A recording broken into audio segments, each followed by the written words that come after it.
What's up, guys? This is the Dirt Bike Channel podcast. How are you doing? This is Kyle Brotherson here. I've got Mike Spurgin in office. Mike, say hi. Word up, everybody. Oh my goodness, this is so cool. Mike is like Moto man. Like you guys probably know Mike. He's like Taco Mike, right? Yeah. He's got the t-shirt on. Mike is like a very experienced gearhead. You're a gearhead, aren't you? I am a moto nerd, total nerd. Moto nerd. Is that a thing? Have you coined that? Yeah, we're gonna have a nerdgasm here talking about all this like under the curtain moto stuff. Oh boy, I wish you guys could have like jumped in here because Mike like spread out an entire bag of goodies across my floor. I don't have a big floor, but like we had every inch of it. He's just like, he came over here as like a kid in a candy store. He's like, hey, check this out, check this out. We had this whole floor covered up with moto goodies. So thanks for Mike for coming over. Mike, you hail out of Las Vegas, right? Lost wages. Lost wages. So tell me, did you come up here just to visit with me, or were you delivering that beautiful dirt bike in the back of your truck? Yep. So I'm bringing a customer's bike up here. Got a guy in Salt Lake who I finished a bike for.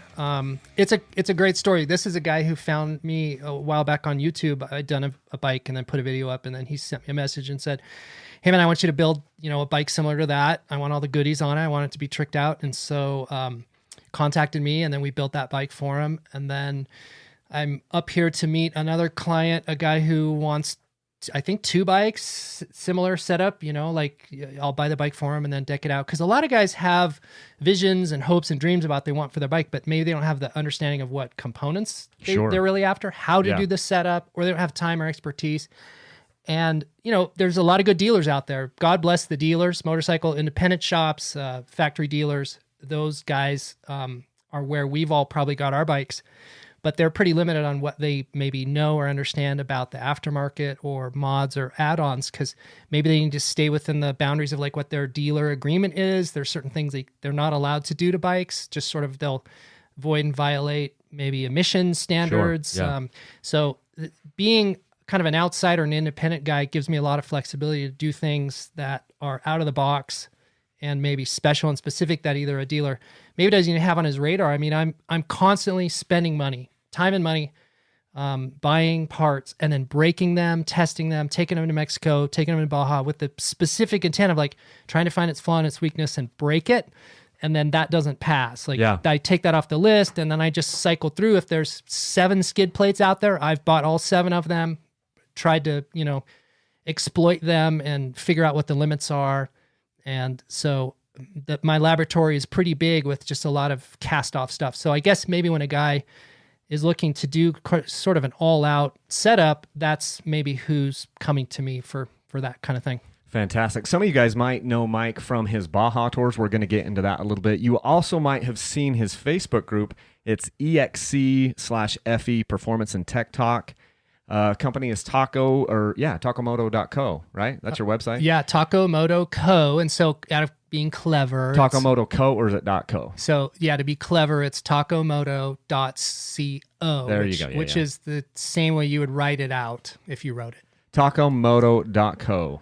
So I also learned some interesting things about Mike from his Facebook page. I find this very useful. Somebody did I was a guest on someone else's podcast a while back, and he came in and he knew all this stuff about me. And I know that we have a lot of information online. Trolling, huh? Yeah, it was just kind of scary. Like he knew my kids' names and all these things. So I didn't do that much trolling, but I did learn this about Mike. So he's turning 115 years old this year because he was listed. I'm not going to tell his birthday, but the birth year was 1905. So he looks actually he looks very good for turning 115. I think when I signed up for Facebook, it wanted my birthday, and I was like, I'm not telling you my birthday. Well, so neither the month, the day, or the year are correct. Yeah, clearly. Usually I say it's January 1st, and I pick myself as like an 80-year-old man or something. I assume but yeah, so he's turning 115 years old, which is really great. The other thing I learned about Mike, and I loved this because I thought this was so poetic. I don't think he wrote this, but he says, happiness is like a cat. If you try to coax it or call it, it will avoid you. It will never come. But if you pay no attention to it and go about your business, you'll find it rubbing up against your legs and jumping into your lap. Did you write that? I did not. No, that's borrowed from somebody. It's the guy's name is Bennett. I forget his first name. It's when you sign up for Facebook again, it asks you like, what are your I don't know. It just wanted to know everything about you. Yeah, so They're data mining. They're data mining. So I just filled in some stuff that I had at hand, and that was something that maybe I had a top of mind, and so I just put that in there. Yeah. The other thing I loved, and I had, me and my wife always talk about this, but I had never actually seen it in print, which was don't judge those who choose to sin differently than you. That really resonated with me at my stage of life, with the things that I have going on. It's just one, and that's like in a whole other tangent. It's the wrong. So if this was the Alpha Quorum podcast, which Mike is a member of that, then we would go straight into that. That's where we would launch from that. We would do a whole 2-hour conversation about that topic. Yeah. That would be a good one. That'll be, we'll do that for a different day. But basically, Mike is an online purveyor of like a plethora of dirt bike parts on his website. It's tacomoto.co. There's all kinds of things on there. He's got some really, really cool stuff. We were just looking at a lot of it right now. And it's these things, like one of the things that he mentioned to me that I liked was he's like, look, I'm trying to find the smallest guy out there that's making the most innovative product, solving a problem. And we had just a ton of it out here on the floor, everything from fuel pumps to fuel rails and like get ECUs, which we'll talk about a lot here in a little bit. And then just tools. It's like, hey, look, here's a tool that's awesome. And here's why my tool is better than yours because it does this, that, and the other. And it's fun. It's fun stuff. So that's pretty cool. If you guys haven't checked out his website, you should go over there right now. Actually, don't go over there right now because you're probably driving. Doing this. You're listening to this. Yeah, but as soon as you get done with this, you should go over there. So, yeah. And then check out the Facebook group EXC FE. So it's EXC/FE Performance Tech Talk. You do like a Tech Talk Tuesday thing, don't you? Yeah. So every Tuesday, and I don't really get the word out as often as I should, but every Tuesday I kind of hold office hours and I let people call me or message me or Facebook me or whatever. And then I freely answer, I take my years of experience and I'm happy to give it away and to share it out. And so guys will call me with questions that are specific to the brand that I specialize in. But I'll get, DRZ 400 questions. I'll get all kinds of questions, old XR Honda questions. And I do my damnedest, really. I will sit there and I will look up manuals. I own a lot of manuals. And so I'll go to the paper book or I will try to answer your question and do a service for you because I know how frustrating it is to be confounded by some electrical problem or some mechanical problem that you just, the internet is got all the answers, but how to understand how to find it and how to tease out from the whole big mashup of like all the information to just pull out the one nugget that you need and then understand how to quantify that, how to use that. And so that's sort of what I'm trying to do is communicate that. Yeah, no, that's a super good service. That is awesome. You guys should tune into that and check that out. But so kind of to kick things off, because you mentioned something there that is kind of a perfect segue into this, because you said, hey, using my years of experience. So kind of give us a 40,000 foot overview of kind of your genesis in dirt bikes and off-road and motorsport. How did how did this start? And then how did you get here? Oh, okay. So my first dirt bike was I don't even remember what model it was, but it was a 2-stroke Husqvarna bike that I got out of a shed of somebody I bought. I traded some skis. I had snow skis.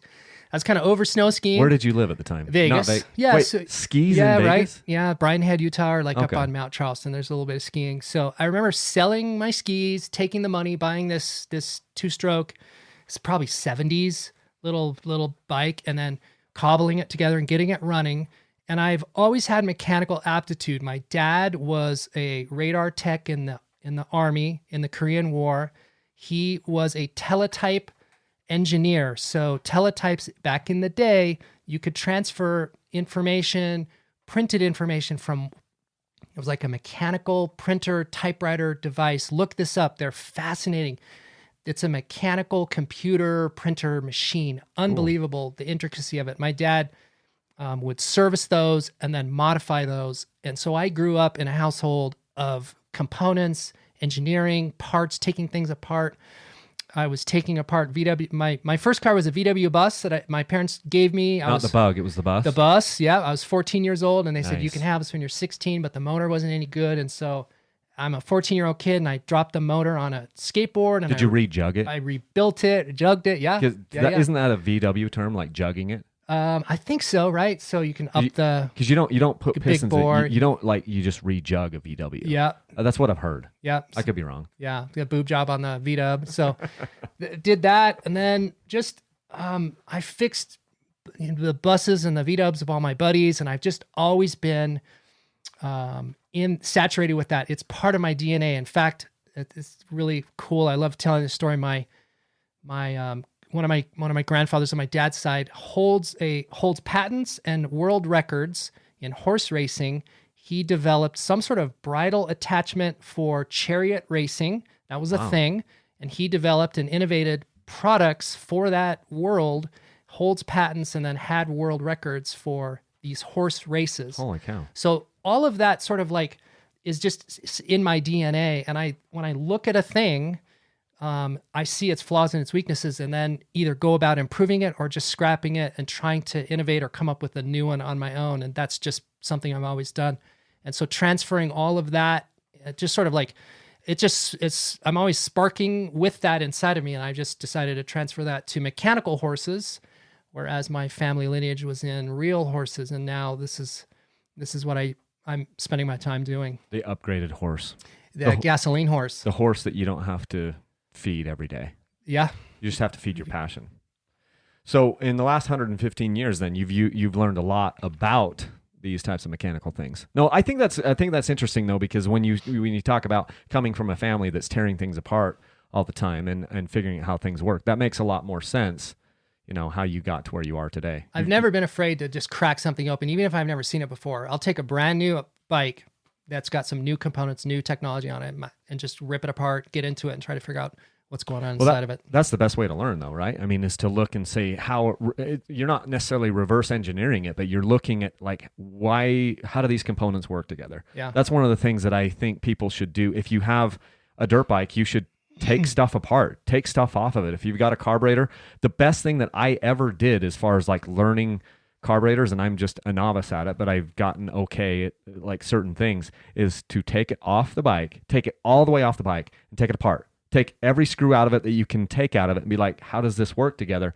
And then suddenly this thing, which seems complex, you're like, oh, I get how this is working. And it's like a simple, simple beauty inside of there. But the only way you get to that point is by tearing it apart. So to put the spotlight on you, brother Kyle, you are a great example of that, because you've only been self-admittedly like 10 years in this dirt bike thing. And you've now presented and positioned yourself to this really, really valuable voice in the community as sort of a novice entrant. Sure. And you've, I think, exemplified that, of just that attitude of, I'm going to figure it out on my own. I'm going to take it apart. I'm going to crack this code. And now you've got this great success doing what you just said of like, I want to figure it out for myself. And I'm not afraid. I'm not afraid to break it. I'm not afraid to take it apart. I might screw this up, but that's okay. This is how I'm going to learn. So everything you've done and created, I mean, I'm looking at your board here and you've got all these cool electronics, YouTube, all of this stuff you've sort of mastered. And I bet it's that same mindset of just, I'm going to launch, I'm going to go for it. I'm going to stick with it until I crack it, until I figure it out. That's brilliant. Yeah. And you can't be afraid to take a step backwards. Sometimes you might ruin something, and sometimes and I think that we know this in the dirt bike industry. Not everything we do is going to be a success. Not every part you put on your bike is going to transform things. Sometimes you can spend money just to spend money, and it isn't any better. It just looks different. And I think if you have that mindset of knowing that not all of your hits are going to be home runs. I mean, I look at it in baseball. Like in baseball, if you strike out 70% of the time, you're considered one of the best people in the sport. That's amazing. What I mean? And so, and if we translate that over to our industry, a lot of things we do are not going to stick to the wall. Like you throw up spaghetti and see if it sticks to the wall, and that's how we learn. Tim Ferriss. Some of them are going to work and some of them are not. So, well, that's fantastic. So it was about a year ago that you went full time into Moto. What were you doing kind of right before that for your 9-to-5 day job, like your profession? You were in, tell us a little bit about that. Yeah. So, maybe to take one step back to take one step forward. So my first real job was, I worked at a Chevrolet dealership back in the day. I was a young guy, and I was a mechanic. And so I got all those ASE certs. So I was an ASE certified mechanic. Okay. And I worked in a GM shop, Chevy shop. And I was doing a lot of electronics, troubleshooting, drivability concerns. So that would be a car that's not running good. Fix it, right? And then, so we had scan tools and we had all the equipment to go in and look at diagnostics and reflash ECUs and all of that stuff I was doing back in the day. And then somehow just kind of transitioned and got into the construction industry. And so I spent... Where you were living in Vegas. Yeah. So it was like a big boom, right? Right. So I spent about 20 years in the construction industry working for a great guy doing something I really liked a lot. And I was working in, we were doing building automation, fire alarm systems. And so it was detection stuff, electronics, programming. These were, computer-based systems in buildings, building controls. And then just little by little, the whole Moto thing just sort of was calling to me, just in the back of my mind, like, go back into the shop. I guess I'm a mechanic at heart. I think I'm one of those guys, a British guy in a shed, just cobbling away. I think that's who I am in my DNA. And so I just needed and wanted to go back to that. And I think our timelines kind of synced up, where you left a career and then got into this thing, working for yourself, doing your own thing. I think our timelines were pretty close. And when I decided that it was time, before I needed to really lay a foundation of groundwork, and I needed and wanted to become a dealer for a lot of the brands that I knew that I needed to have relationships with and I was going to sell and use. And so I went on this, I just launched, again, maybe this DIY attitude. I started contacting these manufacturers and just giving them my story. I just essentially made a personal contact and I said, look, I'm a nobody. You should probably hang up the phone and not talk to me. I'm an absolute nobody. Which is a great way to start a conversation. Sure. I'm a nobody. I have no credentials. I have no history or standing in this industry, but I want you to take a chance on me. Sign me on as a dealer, a full-fledged dealer, and then I'll see what I can do for you. And I think it'll be in the long run a good marriage.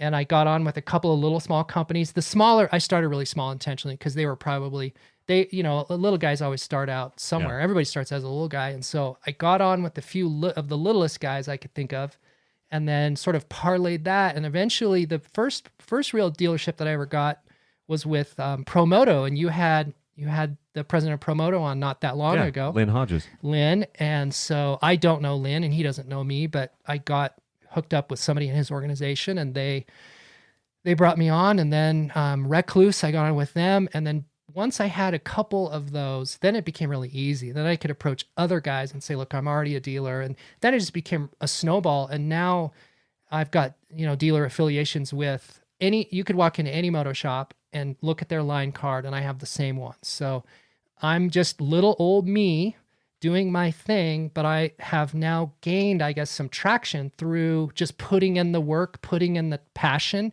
Maybe my only secret is that I'm when I'm awake, my lights are on. I'm thinking moto. I'm saturated in this stuff, and so maybe that spills over into the contacts that I have, and it's just been great, and I'm running full speed with it. No, that I can relate to that a lot. So, the only difference that I have is I end up having to shut down the dirt bike think at a certain point. And I'll go like certain times of the day. It's like I need to think about something else. Otherwise, I feel like a burnout coming on. Because with me, I was doing my day job. I mean, obviously, I did a day job up until about a little over a year ago. And dirt bikes were this side hobby of mine that I thought about a lot. As soon as I went full time into this, then I had to create some boundaries. I had to create some walls where it's like, look, there are times that I'm going to purposely think about something other than dirt bikes so that I don't burn myself out and so that it doesn't become a drag for me, So that's kind of how I've structured it. Have you had to do that at all? Have you noticed that, or is it just 100% moto all the time in your brain and it works? So one of the, I've been thinking about this more and more because I'm still in that maybe honeymoon phase where I can do it 24 hours a day, but I will start to experience burnout like you talk about. And I'm aware of that. And I know that'll happen. One of the things too that I need to caution myself against is 24/7 access. So because of all these tools and resources where people can, and I'm not shy. I'll give you my cell phone number and my personal email. It's on his website. It's on my website. So I'm not afraid of having you get a hold of me. There are people though who will take advantage of that, and bless their hearts, they don't know any different. There's, we're racers. We want it now. We want to be on the podium. I want the gold medal. Give me the trophy. Give it to me now. And so there are guys who will order something, and why isn't it here yet? Why don't I have it in my hand? I just clicked. Why isn't it here yet? It's the Amazon world. It's the Amazon world, and it's also, why aren't my questions being answered? I emailed you an hour ago, and now they're texting me. They're like, why haven't you responded to me? And so people, I think, are tuned into this like instant gratification, and I'm okay. I have been okay with maybe on a Sunday in the afternoon when I'm with my family, I'll get a text and it's somebody who's asking me about a part. or whatever, or a question. And I've probably taught people that, people will treat you how you teach them to treat you. So maybe I've given people permission to have 24/7 access to me, and I probably need to throttle that back. Maybe have some sort of automatic reply that says, hey, it's, office hours or X. I'll talk to you tomorrow during whatever. So I probably need to do a better job at managing my on time and off time, and I'll probably put that into place now. Yeah, I think it's something that we all as we start out in these small businesses, it's a hurdle that we're all going to have to, be able to figure out how to jump. I look at my thing and I'm going, I've always told everyone that I'll respond to your emails, and there are times of the year where I look at that stack of emails. And I worked for a multi-billion-dollar corporation as one of the top sales guys, and now I'm responding to more email than I did then, and it kind of scares me. And I'm going, there will be a point here in the not too distant future where I will not be able to take all these emails. I'm going to have to outsource it. And how to do that is kind of scary, because you don't want to give up, because I know you're priding yourself on giving the exact right information. You're making a big effort for that. And at a certain point, it won't be possible for either you or I to make those personal responses to those emails. And that's kind of a scary thing. I'm a little saddened by that, because that means that I'll lose that touch. I think one of the ways that I've had some success, and I think you have too, is that people do feel like they have a relationship. Like, I watch your videos. I've watched your videos before I've met you, before we had direct contact. And you get to where you I understand some of your mannerisms. I understand your sense of humor. Like, I get this guy. If I met him, I feel like I have a little contact with this person.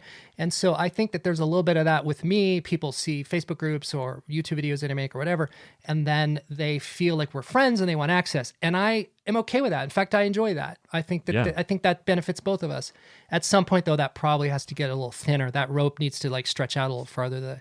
And I am a little bit saddened by that. But one of the things I've tried to do that works for me, and I don't know how this could quite work for you, but since my stuff is, people are mostly coming to me for technical stuff, nuts and bolts, I've really tried to focus on these little white papers. These are like engineering sheets that are very, very exhaustive. And that you can give back to them. Yeah. And so I've tried to automate. So when somebody messages me and they say, hey, question XYZ, I will send them back, instead of like this long personal reply, it might be, hey dude, what's up?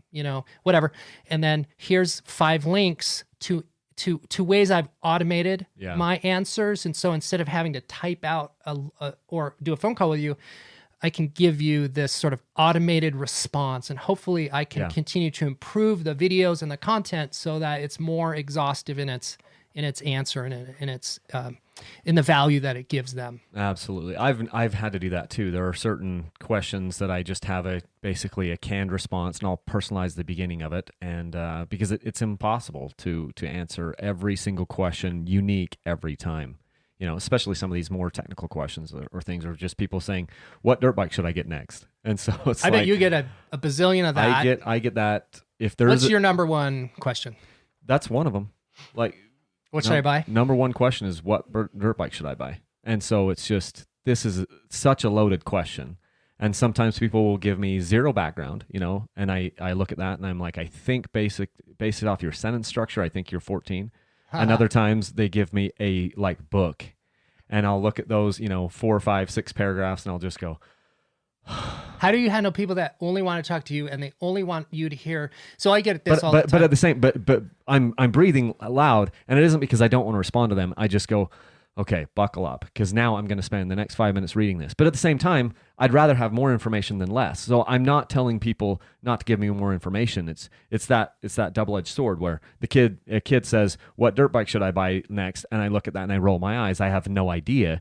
The guy who gives me 5 paragraphs, he's actually given me most of the answers a lot of the answers that I need, but it's a time commitment, And so I'm not even asking people to stop doing that. I'm saying more information is probably better.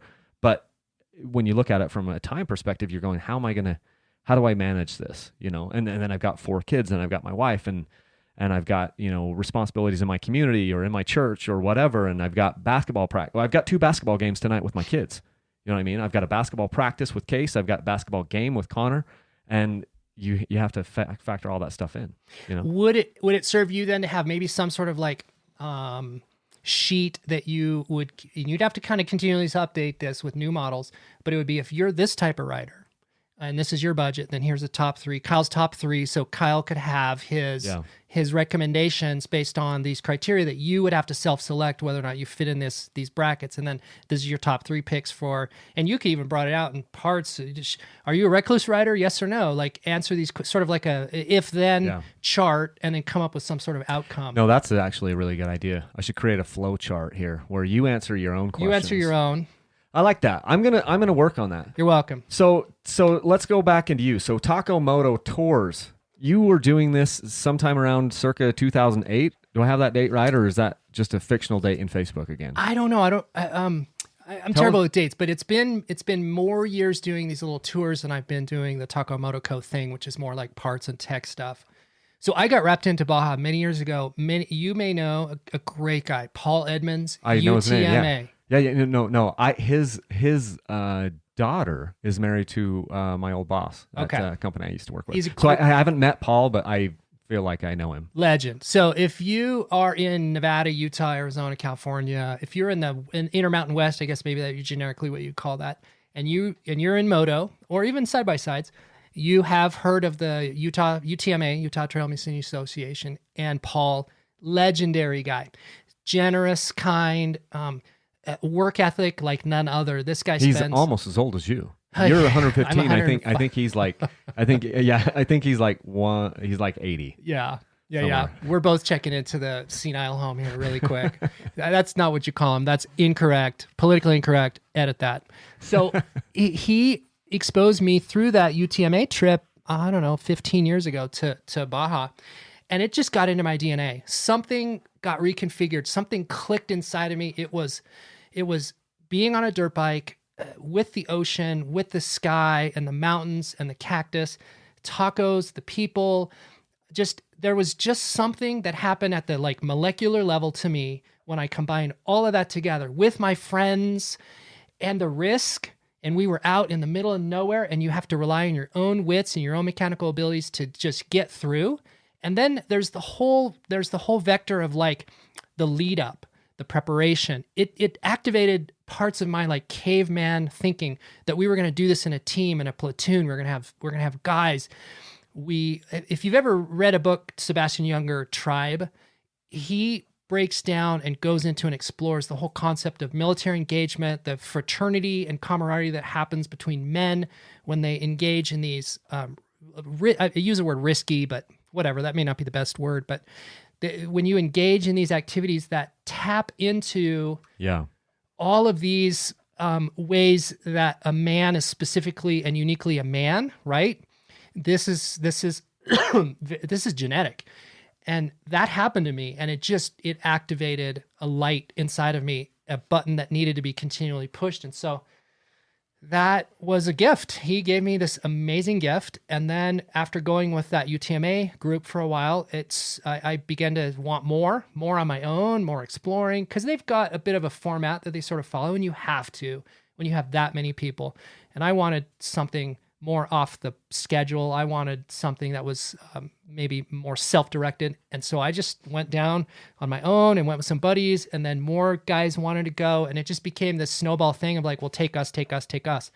And now it's sort of it's not a full-time thing, but I'll go 5 or 6 times a year with these little small boutique groups. So these are like mainly kind of corporate trips. These are guys who have their names on buildings, or they, are business dudes, construction dudes, and they are going to want to go down and have a very personalized trip, a very personalized experience. They want somebody to handle everything, and it's him, and then his like partner, and then the kids, the older sons, and then the superintendent, and then 1 or 2 customers, and it becomes this sort of like team building experience, and that's sort of what it's evolved into, and it is, I couldn't love it more.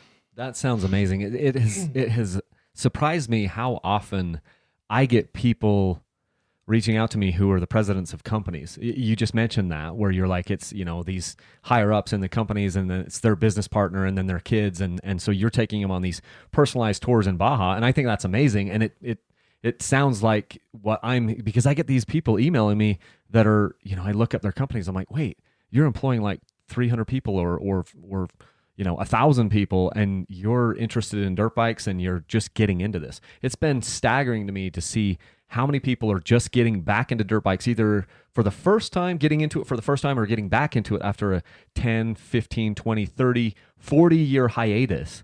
And these are people that are, very successful in their industries. And it sounds like you've been taking a lot of those types of guys to Baja. That's pretty cool. Those are sort of like my client now. And what to even expand on what you've just brought up, I've got guys who will come to me who rode bikes when they were kids.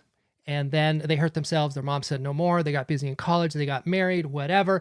Now they're looking at their life. They're looking backwards and they're kind of stale. Maybe that's not the right way to say it, but they've plateaued in their career. They've got free time, plenty of money. So time and money aren't really a concern anymore. And they want to sort of like reinvigorate themselves. Yes. They're looking backwards and saying, oh, some of my best memories were me and my buddies out in the desert riding dirt bikes and just cutting loose. Man, I should really get a bike and I should get back into this. I have no idea what to get and what to do with it and how to be safe about it. And so I'll have guys get a hold of me all the time on the regular, and they're like, I have time and I have resources, but I don't know what to do. I need a bike, I need some training, and I need a place to go on it, and I need coaching through all of that. I don't even know what helmet or gear or boots or whatever. And so I'll have dudes that'll come to me, and I will sort of be their personal ombudsman to the world. I'll open the door of the world of motorcycling. And these are gentlemen, these are dudes. I can't think of any women, but they're all guys. And they are interested in adventure. They want the full package. They don't want to go to a motocross track. They're not going to the dunes. They're not going to turn their ball cap sideways. Flat brim hats. Right. And they don't have a monster sticker on their truck. These are dudes who want to ride the Tour of Idaho. They want to do what are those? It'll come to me later. It's the 2-track trips at Butler Maps. What the hell are they called? I don't know. I'm drawing a blank too. Me too, but it'll pop into my head later. But they want to do like the Transamerica Trail, for example, or the Rocky Mountain Trail.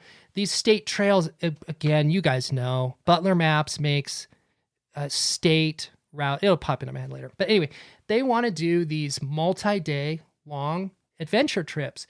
They need camping gear, they need bags, they need bike setup, all of that. And I've sort of created a little area of service to that community, and can take these guys, soup to nuts, from not riding and not knowing what to do and how to get there. And I can set them up and then take them to Mexico if they want to on a trip. And so I've just had a great time opening the world of motorcycling up to a lot of these guys who are maybe afraid to walk through it. Well, that explains a lot, because I was perusing your website. Yes, that's the term, yesterday, and I saw tents on there, and yeah. I'm like, oh, that's interesting. But now it makes more sense. You've got these guys that are doing these multi-day trips, and so there's a lot of really cool stuff on here, and some things that didn't appear to me as moto stuff right off the bat, but it makes more sense now. And something else too that's really happened that's been exciting for me, and this is a guy I'll name drop, Paul Stewart, RTW Paul. A lot of guys know him. He's got a very, very active and engaging social following. Meeting him sort of opened up some more doors for me in the industry. He's a guy, you should look him up, RTW Paul Stewart. Find him on all the platforms, photographer, adventurer, world traveler. He's building a bike right now, a 500 EXC, that he's going to take around the world here in about a month. He's like less than 30 days away, and the clock is ticking. And he's going to ride that bike around the world. And so I've partnered with him and sponsored him and helped him build and finish his bike. And then I've got other dudes, 3 or 4 other guys. Pablo's one of them. And then there's Jay. I mean, I could throw out some more names. These are dudes who are essentially, living that dream. Like, if you've got that. So Kyle, I think that you and I think motorcyclists are a unique character. We're a unique individual. If this is 150 years ago, we would be cowboys. We would be frontiersmen. We would be the dudes who would be out blazing trails. Rough riders. We would be rough riders. We'd be Pony Express riders. Outlaws. Yes. We somehow are defective, brain damaged. We're lunatics in a particular way that causes us to just be sort of unsettled in our own skin, and we need to see new horizons and new vistas. We're constantly sort of wanting adventure, adrenaline, thrill junkies, all of these things. We would have been cowboys. You and I would be sitting in a saloon while the blacksmith was fixing, the horseshoes on our horses. Like, we would be bumping into each other, talking about rifles and whatever. But here we are talking about dirt bikes, which are our modern horses that are taking us and opening these worlds of adventure and experiences. And so there are dudes out there sitting in cubicles under fluorescent lights, answering emails, looking at spreadsheets, I was that guy. Who just are like crawling out of their skin. And they know that over some horizon, some yawn horizon, is all of these things that are sitting inside of their sort of in their DNA, right? There are these little bubbling brooks of streams that want to break through the surface and come out, and somehow they watch a video or they get captivated through motorcycling. And that's what I want to do. I want to share this. I want to expose this world to people and then help them walk through it, really smartly and safely. And I just am attracted to dudes who like dirt bikes. I think we're a unique character. I think we have unique attitudes. I think there's a spiritual component to all this too that we haven't really talked about. That's a whole other conversation. So I'm looking at this whole thing holistically. That's maybe that's my killer app, is you can go to a parts store and you can buy a thing and screw it onto your bike and then it, it's going to be what it's going to be. But I think what I'm trying to do is bring this whole full picture of the entire experience, not only the machine, but the technology behind the machine, and then how to use it, and this whole spiritual thing and tangible thing. That's maybe what I'm bringing to this industry. I love the way that you put that, because I think it's so eloquently said, and I think that is a big reason why I'm in this sport, is just the adventure of it, and there's nothing wrong with like a motocross track. There's all types of ridings, but to me, I'm drawn towards this adventure and this, this thrill idea of being out there on my own and me against the elements and doing those types of things in the backcountry. And I want to be far away from everyone. That's one of the reasons why I don't do racing. I haven't done race. I'll probably end up having to do a couple races this year. I'm not out there to make, connections with 300 guys. I'd rather have a small group of people, that platoon that you were talking about, where we're going out and it's us against the world, and we're going to be 60 miles from nowhere. We're going to see if we can make it through this terrain. And obviously we're on, usually we're on trails. So it's getting home is not that, the question of getting back is usually we're going to get back, but there's this sense of adventure. And what's going to happen? The places that you're going to go, you never really know. You don't ever know what's around the next turn. Whereas, and I'll get into some track riding later, but on tracks, what's around every corner because you've hit it 65 times because you keep doing a lap after lap after lap. With me, it's all just everything is new. You're experiencing it all for the first time, and that really resonates with me. That idea of the Wild West is super fun concept. So tell me what, just kind of going back, because we even talked a little bit, well, you brought up the spiritual side of it. So, I mean, let's be honest here. You've got an open affection for the 4-stroke, 500cc bikes. I think that's one of the things, it's one of your fortes, Yeah.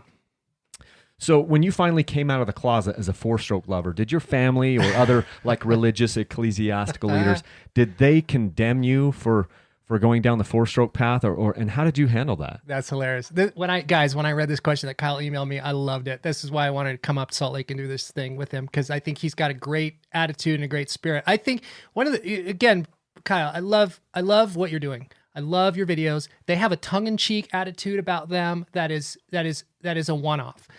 All of us have seen videos of guys who stand there in front of a dirt bike and talk about it. And it's very sort of clinical. You could almost put a lab coat and a pointy hat on the dude. And it's just some Poindexter dude talking about the ins and outs. And I'm worried sometimes that maybe I'm a little bit like that. Sometimes, and I'm, if you knew me in my personal life, I'm the opposite of that. But I've sort of wondered that I need to be maybe too clinical because maybe my customer or client sort of is looking for that. But I love your approach. I love your tongue-in-cheek attitude. I love the vibe and everything you got going on. I love this question. So yes, my primary expertise is with the 4-stroke EXC and FE. So those would be the fuel-injected 12 through 20. You caught yourself because you were telling me about how the 16s are the greatest thing. Yeah. 12 to 16. And then that's a whole, but I do want to get into that. Let's nerd it up about that later. Yeah. So the two-stroke is a unique platform that has a special set of characteristics and attributes that do not transit over to the rider, to the riding that I typically do and the rider that I typically cater to. The four-stroke is the platform for that. The big bore 500s really are the platform for the guys who are doing that kind of riding. And so one of the things that I've done is put in my 10,000 hours on that platform. So, the Malcolm Gladwell theory about becoming an expert, you invest your 10. I've read that one. Yep. Okay. So I've put my 10,000 hours into that platform, and that's maybe why I get so much traction and so many questions about guys and from guys who are building those bikes, want tuning advice and other advice on that platform. So that's my area of specialty. The two-stroke. And that bike works perfect in Baja. Like 500 EXC is like perfection for Baja, right? Totally. I would make a very strong argument. I try to make the argument that the 500, 501 EXC FE is the best all-around bike there is. Even for that hard enduro stuff, we'll have to go on a ride, and I'll bring up one of my 500s. I'd love to have that argument with you. I would love it to have it on the trail, because I think what we do is we do this bike swapping, and you would say, "Damn it!" It would be better to do it on the trail, because then you would know I'm right. On the trails I'm riding. No, but it's true though, because everything is, and I will admit, like the 500 is an incredible bike. Yeah, incredible, and for certain things, like you cannot beat it. Yeah. And we've got to the point where we've so refined the 500 in terms of power delivery, traction, suspension, with the Recluse CX clutch, power delivery, all of these little tweaks and mods and things that we've done to really put a package together. It makes that bike so suited for hard enduro and technical riding that it's shocking and surprising to a lot of guys who have thought the only platform is a 250-300 two-stroke for that.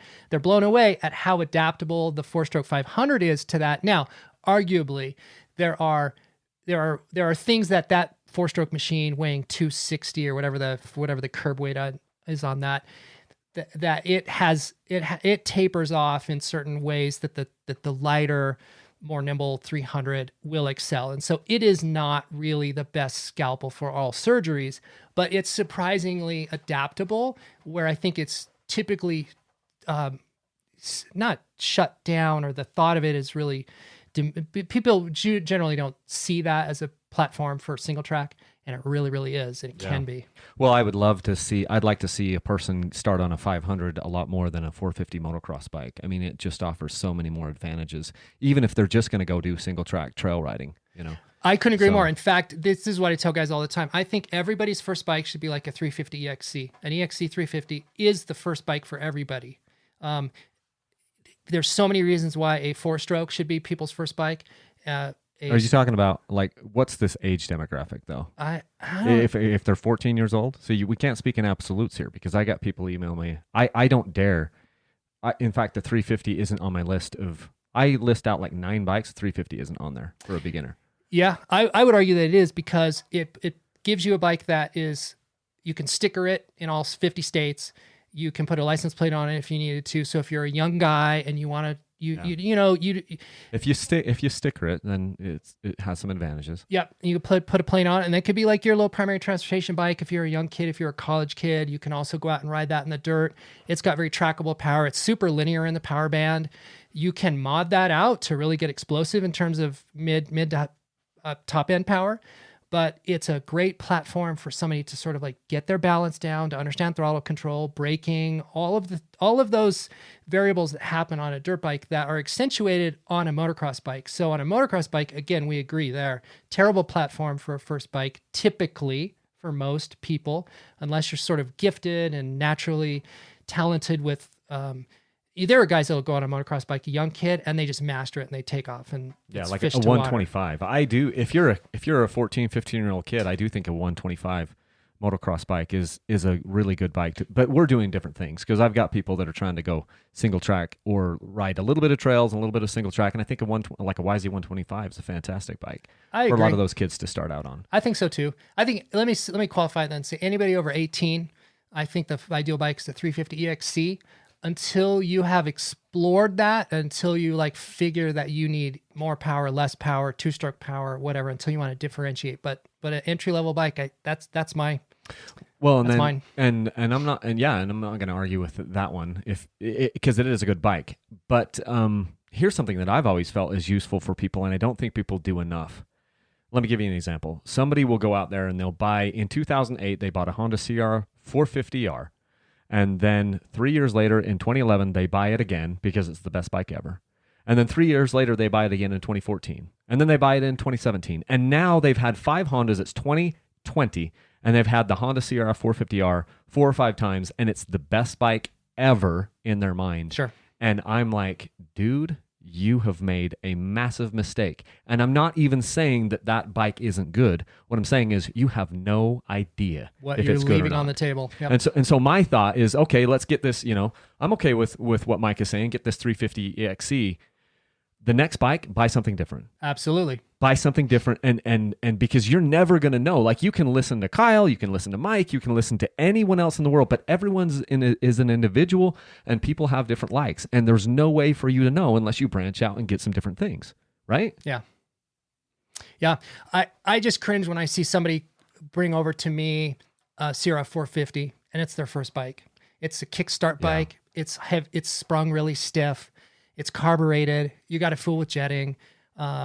The power is absolutely explosive. It's too much to handle. It has a heavy clutch. Braking is just single finger. There's so many reasons why a Sierra 450 is not an ideal first bike. It's a terrible first bike. Now, let me just say, I love the hell out of a Sierra 450.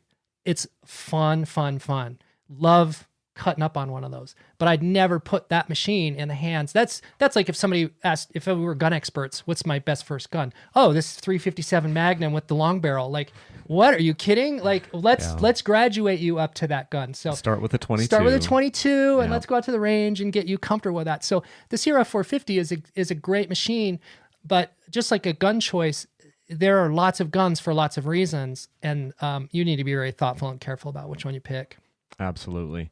So tell me this one. We talked about it a little bit earlier before, but I get a lot of emails in my inbox of people that have maybe purchased a product from someone else, like the perfect segue into Get. So I get emails from people buying these Get ECUs, which are made by Athena, and it's either for their 4-stroke bike or their 2-stroke bike, and they've bought it from someone else. It might have, some other retailer. It might be Slavens Racing, might be Rocky Mountain ATV, it might be eBay, Amazon, whatever, KTM Husky, and they're not getting the support that they feel like they need.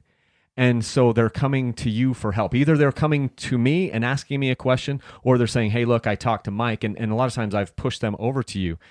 And here's the interesting part about that. You are giving support to people who didn't buy it from you, which I think is really cool. You're supporting, I'm not saying this is your entire business, but I've noticed that it's enough of your business for me to call it out, where you're supporting people that bought a product from someone else, and now you're helping them with it. How did you start that? And can you talk a little bit about that mindset? Yeah, it's interesting. Maybe I've consciously done that. One of the things I think that I try to do in my own personal life, as well as like spill over into business, is, some of us stop on the highway when we see somebody with a flat tire. Some of us, when we see somebody in the parking lot trying to get their groceries in the car, we'll come over and help them load. When you're at Home Depot and there's one guy and he's trying to load 10 sheets of plywood by himself, some of us just go over and help that guy. I don't know what that is. I don't know if that can be taught. I don't know if that can be instilled or trained, but I just happen to be the kind of person where I'm going to do that every time. And I don't know that I can turn that off. And when I see somebody struggling to fix their bike or having a hard time with the product, who cares where they got it? And they are frustrated. And my thinking is that if they're having and we've all been that guy. We've all been a guy who's staring at his bike and it doesn't work. And you're just pissed because you want to go out there and explore and experience and get some adrenaline and blow off some steam. You had a bad day. Here's kind of where my thought stream goes is, life is hard. Life is really hard. And there's so many things coming at you that want to break you. And one of the great joys of life is to have an outlet that you can go and experience that will reset you. And then you can bleed off some of that adrenaline and some of that cortisol and some of the tension and stress that's built up during your day. And for me, motorcycling is that. And so if a guy comes to me, I can hear in his voice, I can read between the lines of his email or his text or whatever, and I can tell that this guy is vapor locking and he's twitching out, he's freaking out. And, and I can also hear that he's having a hard time at work, and I can sort of in tune that things with his relationship aren't going so great. And it's just this whole bit of energy that comes with this. My bike is effed up and I don't know what to do. There's so much more backstory to that. And I just feel for these guys, and I really want them to get that bike running and to go out and to experience some renewal. And the motorcycle can offer that. And if I can help you get your bike going and go out there and tap into that, like I want that. I want to do that for you. And I think one of the things that I've had some insight into is putting together like some engineering sheets, some white sheets, some videos, some ways to sort of automate troubleshooting. And I've got some canned responses. A lot of the questions are the same, tons of questions. And so I've made videos that will go through and break down. And I need to make more. I have a long list. There's 100, not 100, that's an exaggeration. I have probably 25 videos more than I need to make that really can dive in and dig down. So when somebody gets a hold of me, I've probably got some sort of automated response that I can give them. And that maybe 75% of the guys are going to fix their problem. And then, I can, it's that 80-20 thing. And 20% of the guys it's not going to fix, and I can help them and get them past their problems. So yeah, no, I love that. I used to work for a company that did that, where we would support people no matter if you bought the product from us or not. And I think what you do is you generate some goodwill there. And then, if you're helping somebody in that way, then if you have something for sale that they need or some service or whatever, they'll look to you first the next time around. And so I think it's a smart business move. So I've enjoyed watching that happen. And it's also just nice for me to every once in a while be able to kick an email off to somebody else. I'm not an industry expert. I don't have that 10,000 hours on a 500. And so I have friends or people that email me, and I'll kick them off to you. Something that we were talking about before we hit the record button here, though, we were kind of riffing on this, going back and forth about EFI on 2 strokes and EFI on 4 strokes. And I've worked a little bit with you on this. And I've talked to Derek Harris, HP Performance, which you work with. He's my partner. Pretty closely. And one of the things that Derek mentioned to me on the phone, which I wanted to talk about, and this was several months ago, and when he said it, I had him repeat it because I never thought of it this way before. But the concept was that the EFI, fuel injection on 2 strokes, are much more difficult than on 4 strokes. And it sounded so weird to me because 4 strokes are so much more complicated overall as an engine system, whereas the 2-stroke is a lot more simple, a lot less moving parts. But then when we talk about the aspirating that motor, or giving the motor the lifeblood, the fuel, the air, the 2-stroke has some complications that the 4-stroke doesn't have. Can you talk a little bit about how you found this to be the case, and we can riff on that just a little bit? Yeah. So a 4-stroke is a man and a 2-stroke is a woman. Is that why I like the 2-stroke so much better? I just learned a lot about you right now. There is a simplicity. There is a mechanical simplicity to a 2-stroke. So in its design and execution in terms of the hardware, right? The pieces, there are fewer pieces and they move in a simpler way, but there is way more airflow, fuel flow, intake, exhaust, technology, and nuancing that happens on a 2-stroke that does not happen or has much, much less impact and effect on a 4-stroke. So we are moving a piston up and down. We're ingesting air, an air fuel stream. We're atomizing that. It's a pump, right? An air pump or something. An engine is an air pump. Air in, air out. We're just using fuel. We're using a thermal expansion, rapid thermal expansion. The fuel is exploding. That's what we're using to drive the piston down. That's the mechanical force. Those fundamentals are the same, but how we get to the end result is very, very different. And the 4-stroke is it's a watch in terms. So if you've ever pulled apart a mechanical watch and you've seen the gears, this gear has a mechanical advantage because of the sizing against this one. And there's all of these different intricate parts that work together in a sort of a synchronized system to allow for the air to come in and out. It's very simple. So it's mechanically complex, but it's quite simple in terms of the variables. We just need to ingest a certain amount of air, and we have to introduce a certain amount of fuel at a 14.71 ratio, stoichiometric, or somewhere within that range. So air fuel is a vector. We have to account for that. We have ignition, and then we just have to get that air out.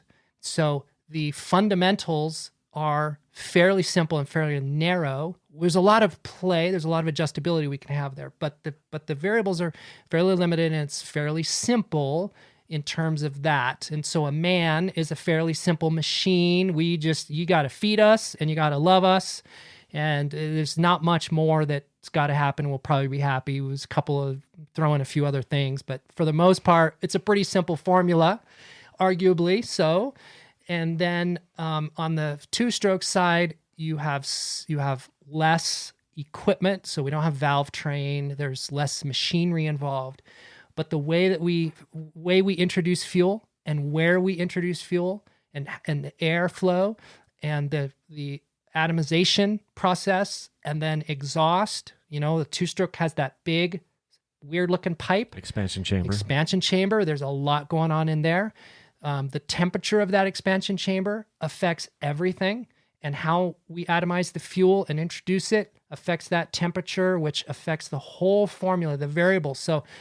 So much more complexity in how the two-stroke runs and runs well or not well that make it more, I don't know why I thought of this, but make it more complicated like a woman. I please send your letters and emails and harsh comments. We welcome it. Blow up Kyle's inbox with all of your rebuttals on this, but it's just a simple way for me to sort of visualize all this. No, I love that. And it's kind of a yin and yang, because the mechanical components of the four-stroke are more complex, yet these nuances on the two-stroke of how we aspirate that thing and how we get it, the air and the fuel, is then more complex, because the actual mechanical system is a little bit simpler. So that's super fascinating to me. And we talked also about how carburetors are. This is one thing that I want to drive home to people, and I know Mike that you agree with this. We didn't go to two-stroke. We didn't go to EFI on two-strokes because there's a problem with the carburetor. The carburetor is amazing. It's not obsolete. It's not dead. It's because in all actuality, the carburetor, if you get right down to the nuts and bolts of it, on a two-stroke motor, the carburetor actually is simpler, and you can make a really strong argument that it's better. A lot of because it's its own mass flow air sensor by its complete design.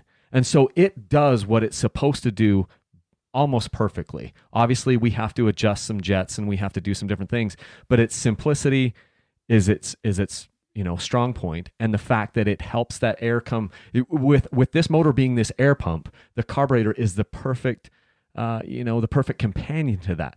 Then we go to EFI and we introduce all these problems that we're trying to overcome. Right? Am I off base on that? No, you're right. So, these EFI systems in a car. So a couple of points to backstop what you're saying.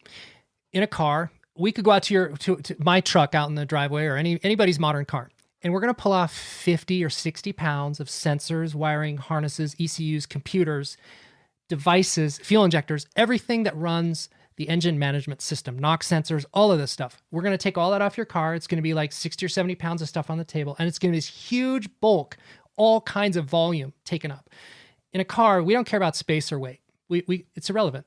So packaging concerns, all of that don't matter. And so the way that fuel management and engine management is handled in a vehicle is refined to the ultimate. The most efficient combustion happens in an automobile. Our cars now are getting astronomical mileage. That's because of all of these technological components and accessories. Okay, we can't put anywhere near the weight or size of any of this stuff onto a fuel-injected bike. And so one of the things that I get asked all the time is why? So motorcycles, there's a lot to cover here. So these ECUs, so let's talk about four-strokes. The new 2020 KTMs, the EXC and FEs, and then the XCWs, XCFWs, they have O2 sensors. And so they run in a closed loop protocol, which is the O2 sensor is making fuel inputs to the system, and that's managing fuel flow injector. When we throw on an aftermarket ECU, then it goes to a closed loops. I'm sorry, an open loop system where we're dumbing it down, or so the thinking goes. The ultimate fuel injection system on a motorcycle would be a mass airflow sensor and pounds of complexity and sensors to really fine tune and improve the fuel management and ignition system on these bikes. We don't have that luxury.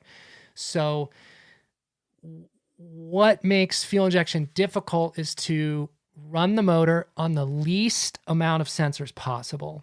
And that's been very stripped down. It's bare bones.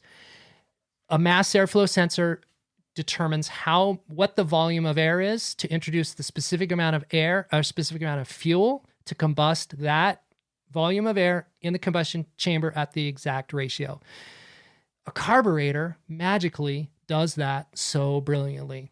It is a mass airflow sensor, or it's not a sensor, but it is a mass airflow. It works that way, though. Yes. And so because of the Venturi effect, because of the vacuum, air is being sucked through the carburetor, and the needed amount of fuel through those calibrated jet sizes is being pulled in. Not more, not less. It's brilliant. It's mechanically brilliant. And so arguably a well-tuned carburetor lacks nothing against a fuel-injected bike. The only reason we're riding KTM two-stroke fuel-injected bikes is for emissions, trying to meet emission standards. That's it. It's not for performance, although arguably we can get the performance there.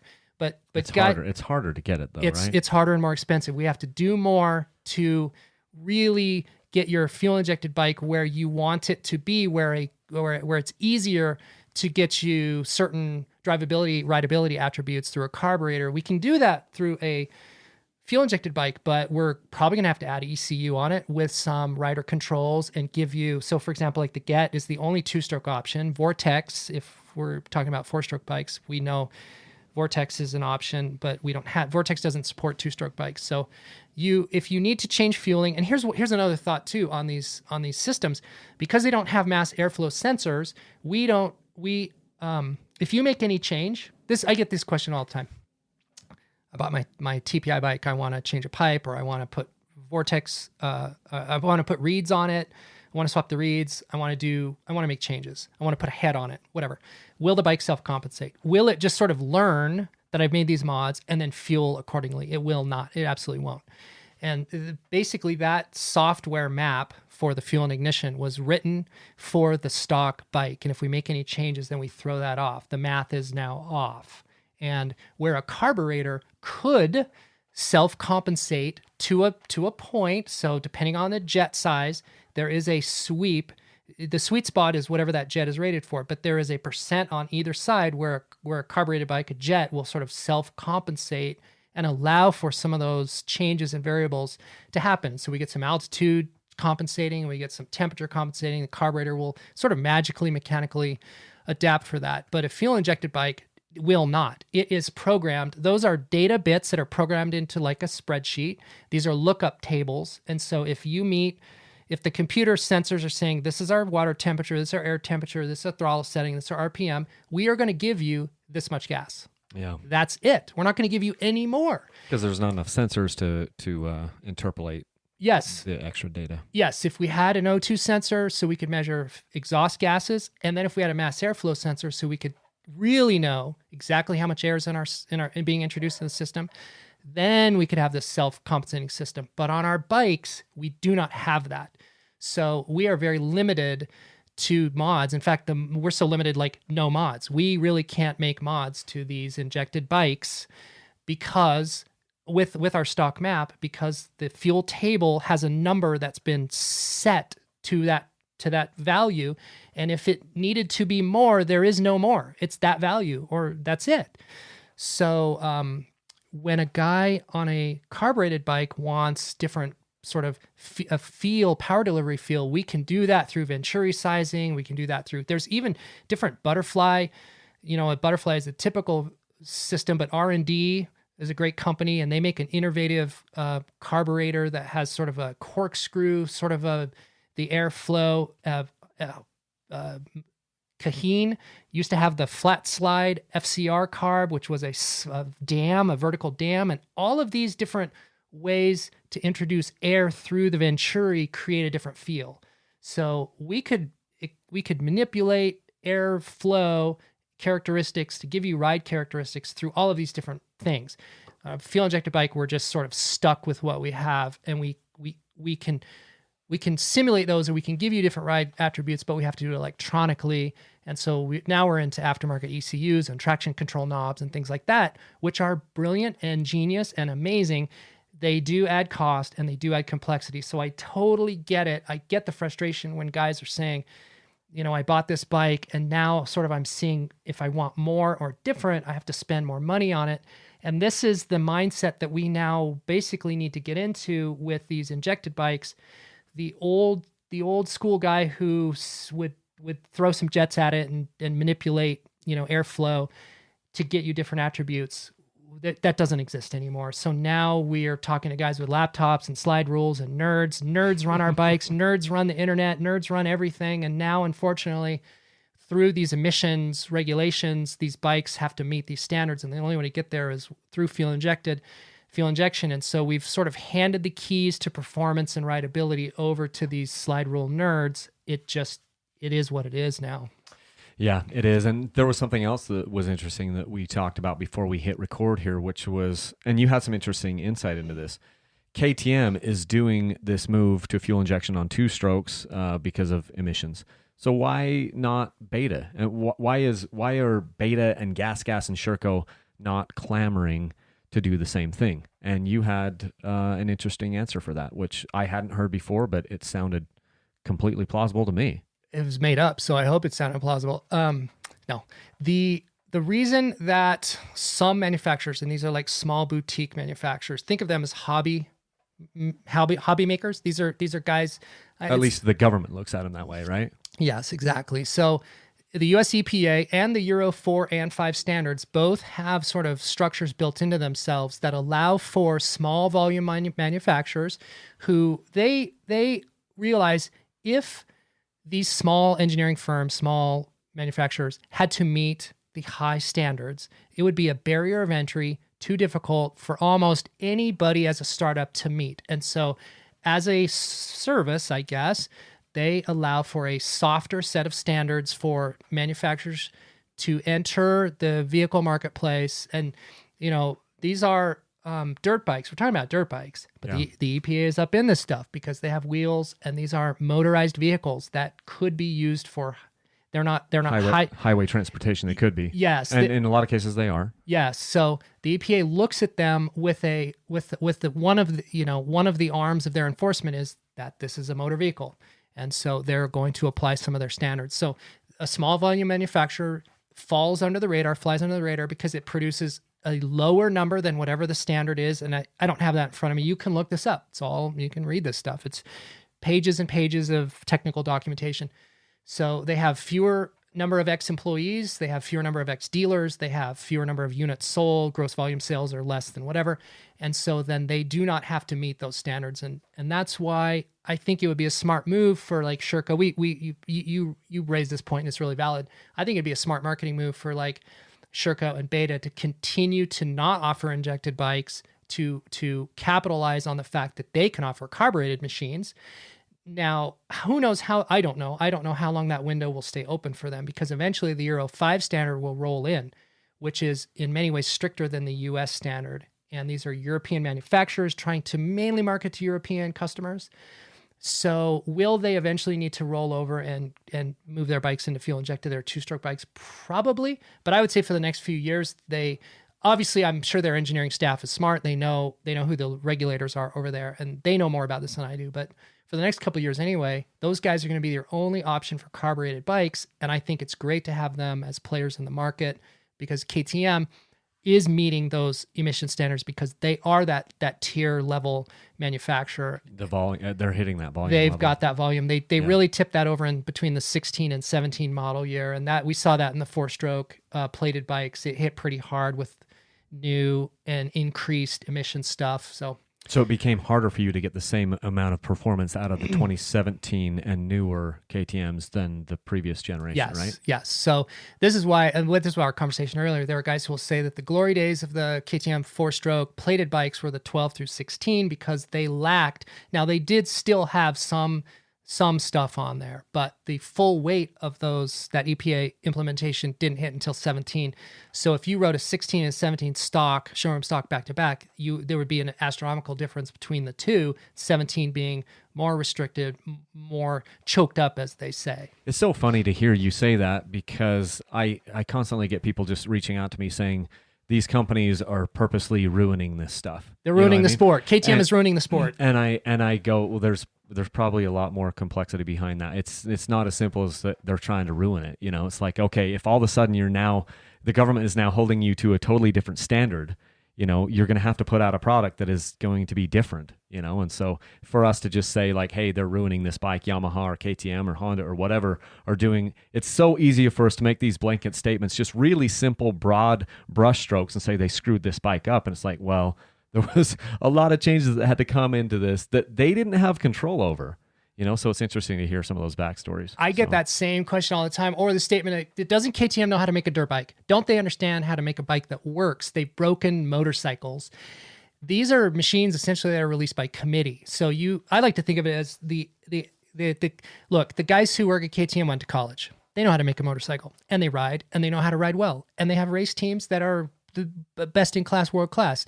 They just gave up the Dakar win this year to Honda, and good on Honda. But for like 18 years in a row, KTM owned the podium at Dakar in almost all classes. Go to any of the GNCC races, any of the local club races, you're almost always going to see a KTM product sweep the podium, if not take the majority of the podium. These guys know how to make machines. They know how to make them. They know what they're doing. But what happens is those machines go into a pipeline that goes through a committee, and then it goes to your dealer. That's where things happen that are outside of their control. And so the engineering department is offering you a machine that what I kind of specialize in, let's get you a machine back that the engineering department had in mind all along before the committee got a hold of it. And so that's kind of what our specialty area is how do we give you the performance, the rideability, and the characteristics, not only that maybe engineering had in mind, but like, what do you want to do? One of the things that I have to dispel all the time are all these like internet lore where everyone seems to have a formula. Like, okay, so for these street bikes, pull the reeds, put a vortex or an ECU, put an ECU on it, and then put an FMF on it. That might be a fantastic formula. Is that your formula? How are you going to use this bike? What are you going to do with it? Who are you? What's your age? What experience do you have? How do you ride it? So to go back, I look at this whole thing holistically and say, that's a formula for sure. Do you know there's 49 other formulas? And depending on who you are and what you're going to do with your machine, Formula 17 might be the one for you. But the guys on the keyboard,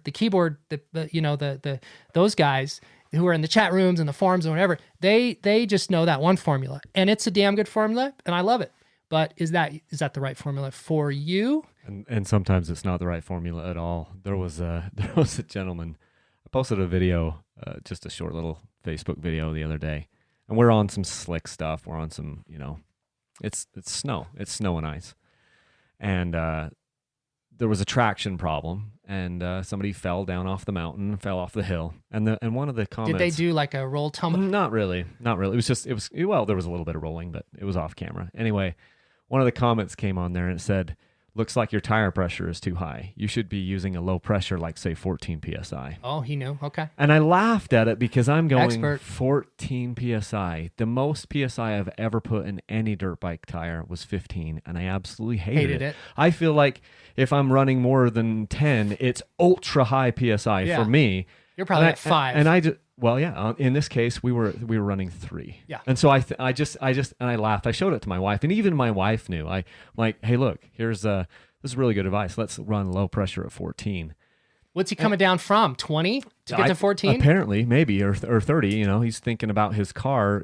Put 32 pressure. 32 pounds in your car. And so it's funny that you mentioned there are all these different things out there, and it's one of the reasons why the internet is a hard place to get information, is because we're drowning in information. We alluded to it earlier.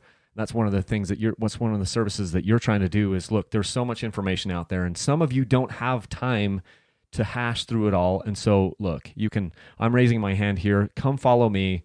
Wow, I just did that. So come follow me. Code word. Code word. But come follow me. I've got some of this stuff figured out, and I can make it the easy button. I hear about, Staples. They talk about that in their commercials. It's like, oh, push the easy button or whatever. And that's kind of what I see that you're doing with the different packages that you offer. And I think it's fantastic. I think you're hitting a niche of people where, you're going to be successful. You've already had the success. You've seen enough of it, and you're just building on it. And I think it's super inspiring. And I hope that more people can try to follow in your footsteps, my footsteps, and let's build the Moto community, and let's do something good for others. I feel like if we put good out there, good will then come back. Have you noticed that in your life and in your business practices? It was taught to me somehow along the line that if a person has an attitude where they're going to give it away free through your own willingness. So everyone gets something begrudgingly for free, and that has like a string attached. There's an emotional string attached to it. If somebody just hands you something and you could tell that they're giving it to you with a clenched fist, like as it leaves their hand to yours, they're sort of it's dragging through their hand. It's not true or pure. However, if the hand is open and they're glad to give it to you and they're glad to see what you do with it, both of us are sort of energized from that. There's a whole different exchange of everything. And I want to live in that second sort of space. I just feel good about what I do and what I'm doing when I don't care if you return back. I have guys, here's something funny too, a little anecdote. So I started this Facebook group as an act of filling, I think, a void that I saw where there was not a lot of really good, competent technical stuff. And it's not just me. There's other dudes that contribute and are part of this who are as good as I am and as smart as who. Yeah, you've got several admins and moderators. Yes, we've got some high quality industry people in this. And if you notice, if you know who these names are now, if you're just looking at the names of the members, you may not know, but I do. Right. There's industry guys, there's high level industry guys, tons and tons in this group. And I get messages, often from guys saying, thanks for the value that this adds to the community. But so here's my anecdote. I'll have people who will flame up at me in messages or whatever, and they'll say, "Oh, you just started this because you're trying to sell us your swag." Fair enough. I don't diminish the fact that I have something to offer, and I have a platform here, and you could see that there's this commercial tie. I try not to make it overt. I intentionally do what I can to, like, look, I could turn this into an advertising platform every day. I could be up there, plastering it with product. And same with my group. I'm the least active person on my group. I feel like for me, it's a different, and I'll, but keep going with yours. So yes, I am a commercial entity out trying to feed my family and keep a business going, but I'm also giving away. What people maybe don't realize is I've spent a crap ton of my time answering questions, helping guys out, and don't know if ever or at all anything will come back to me. And I am perfectly fine with that, 100% fine with that. And so people will flame up and they'll say, you just created this to try to find, new customers. I don't dispute that, but that's not what I'm about. Look, here's my theory on that. You got to buy you're going to buy stuff from anybody. You're going to open up your wallet and hand some of your money to somebody. Why not me? Why not me? Look, I spend a lot of my personal time on this. I spend a lot of effort. I create a lot of content that I'm giving it away. If you're going to buy it from somebody, why not me? Why not from me? Absolutely. I'm giving it to you at a fair price. I'm giving it to you above board. Everything I do is above board. Anybody who has ever had any problem, you can contact me. And another thing, I'm in a public format. And so I know guys who sell stuff who, I don't know if they're hiding, but they are not publicly out there to receive the feedback and comments from their customers. That is to say, if it was negative, there would be no way that they're going to interact or see that because they're sort of maybe hiding or running from that. I'm active and out there. So if I'm treating people badly, if I'm hawking crap, if I don't know what the hell I'm doing, then this thing would light up with that sort of response. And so it holds me accountable. So I see this as a way for me to interact with people, spread and disseminate knowledge. Hopefully it's good. If not, call me out. And this whole system holds me accountable because if I go off the rails, then it will self-correct itself by people bringing that information out. So I don't see the problem. And if there is, let me know. Send me a message. If you don't like it, send me a message. But I think it's if I do say so myself, kind of brilliant. No, I love it. I love it. I created the Facebook group that I have really for a selfish reason, which was only to get feedback from people. I'm trying to find here it is, my latest post. Way down the list. I just created it to say, hey, look, I'm going to do these 3 options. I'm going to review this bike or that bike or this socks or whatever. And so my latest post was like, hey, I'm going to sell these socks later this year. What sock do you guys like? And so I get input from people, and then I know which product to spend my money on, because the number one poll, it was a poll, right? And so I'm like, look, number 1 product beat out number 2 product by a factor of 2x.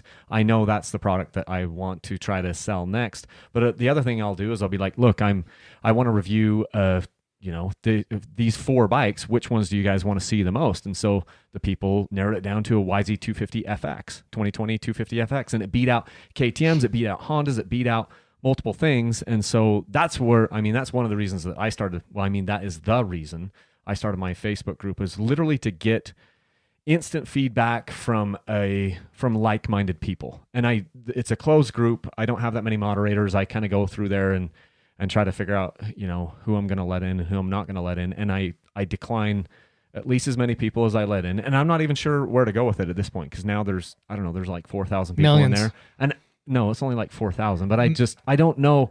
At this point, I'm like, do I have what I need? And some people have said it's a really good community that they can go into and they can get feedback. And if I get if somebody's pissed off and saying this guy is spreading trash, then I'll mute him for a little bit. I even threatened to do that to you. You just caught me in a joking mood. I hope you knew I was joking. I post this thing on there, and then Mike comes back with this dude in this like banana hammock. What was that thing called? It's a mankini. I don't know what it was, but all I know, it was popping up. I had it over on one of my screens, and I kept my eye kept going over to it, and I literally just had to cut the picture out, because it was too provocative for me. I just couldn't stop looking at this man. Some hairy-chested dude in a mankini. So yeah, but good times. So we've talked about a ton of stuff. What did we miss? We could go on for hours, but what did we miss? So I'm looking at your questions. What's my favorite dirt bike? Probably a 500. Really, I'm pretty unbiased about that. What's my favorite dirt bike mod? For me right now, it's a blended setup of so I've been really trying to crack the code of like, what is my favorite setup?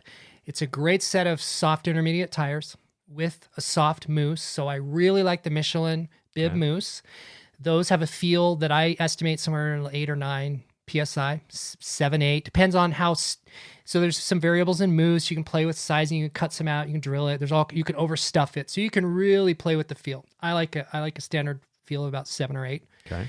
So soft intermediate tires, mousse. How long do you run your mousse? How many hours would you say on average? So I run the front. I'll replace the front mousse with the front tire.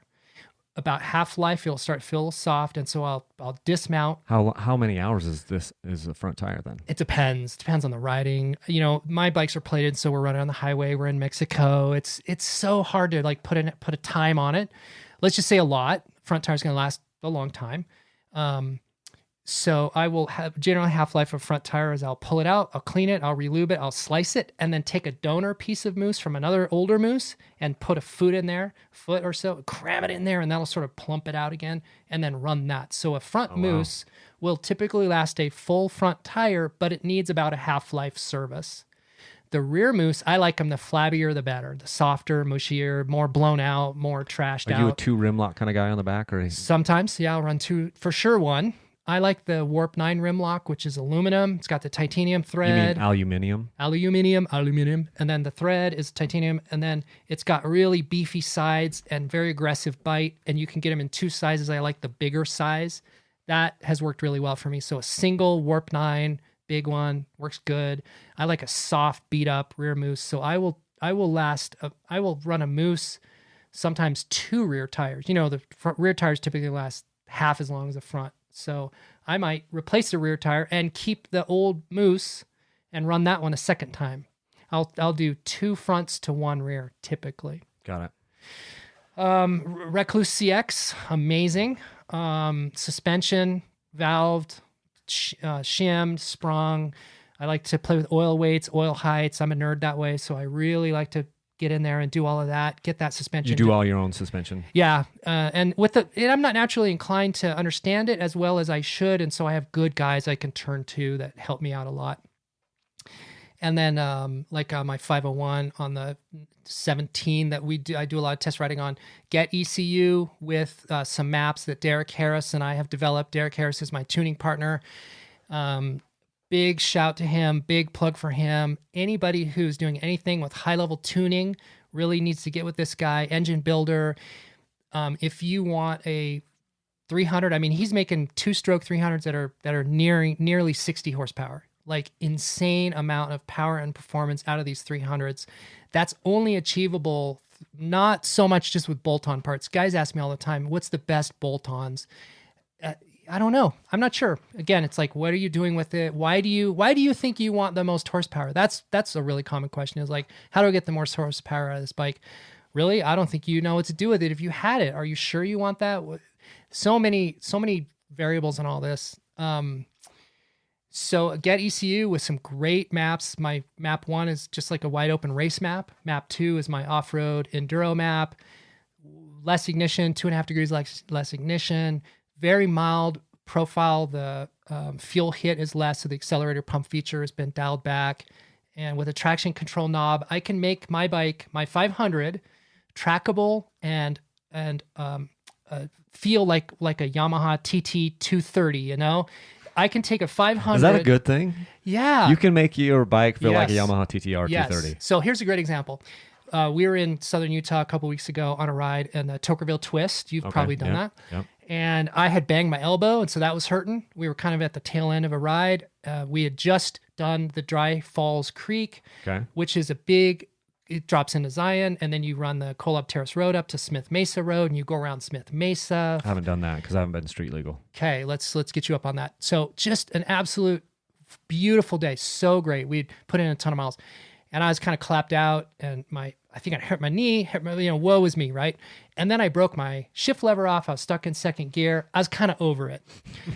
And the remaining 5 or 6 miles back to the... You put it in TTR mode? I put it in map 2, which is my softer off-road map. I cranked traction up to 10, and and with my Recluse, that bike was like I could hand that bike to any child who could touch the ground, and they could ride that bike. And so I can take my bike from absolute lunatic race bike, Baja 1000 bike. So the map that's in that bike will run the Baja 1000 tomorrow. So I can go from a race bike to a TT 230, putt, trail bike, just with flipping a couple of things and dialing some stuff in. So the variability that I can get out of that machine, the infinite number of personalities that I can is awesome. It's amazing. And so really that's my argument for this being like probably my favorite all-purpose bike. So best mods, Recluse, Moose, really good set of soft intermediate tires, ECU with that kind of variability, just a really good suspension setup. Like that's the machine to have.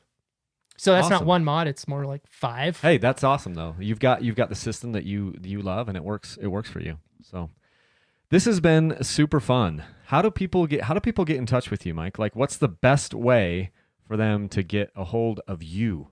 So I probably through tacomoto.co. So tacomoto.co, that's sort of my main portal. And then I've got the Instagram and the Facebook and the group. Because on tacomoto.co, if you scroll down, your details are all up there. Yeah, so everything in there. I'm trying not to hide, trying to get out there. Las Vegas. Yes, Las Vegas. We even talked about Las Vegas earlier. Come and see us. Come by the shop. Come visit me. I have people roll through Vegas all the time, and we. Your shop is right there on the strip, in between like the roller coaster. The Ferris wheel. I'm one of the bubbles in the wheel. Come see me. Yeah. He's right down there on the strip. No, he's not on the strip. He's probably way off the strip. Mike is a stand-up dude. Don't let my joking get into this. This has been super fun. I've totally enjoyed this. We could do this again and again, and I'm sure that we will.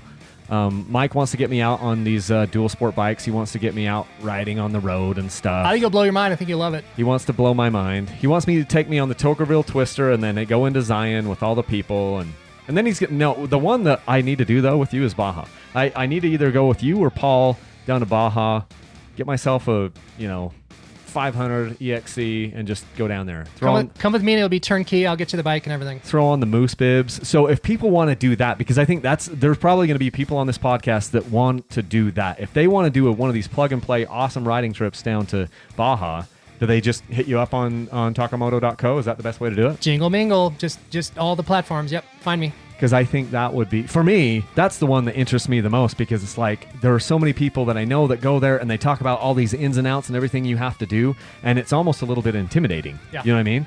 And so if you can go with a group of guys and with Mike that knows exactly where to go, because you're even like having to find gas in the middle of nowhere, right? Yeah, we can be. And sometimes we'll set up where we'll have a local guy. So I've got these contacts and relationships down there where guys will meet us halfway through the day in a truck with lunch, tacos, gas, water, everything. You see this truck out in the middle of nowhere, and he's come 3 or 4 hours to give you gas. to this meet point, so we can coordinate and link up with this guy, and then on we go. Yeah. So that's the type of like white glove service that you're not going to get anywhere else. So check out his Instagram, check out him on Facebook, check it out on takamoto.co. You will not be disappointed.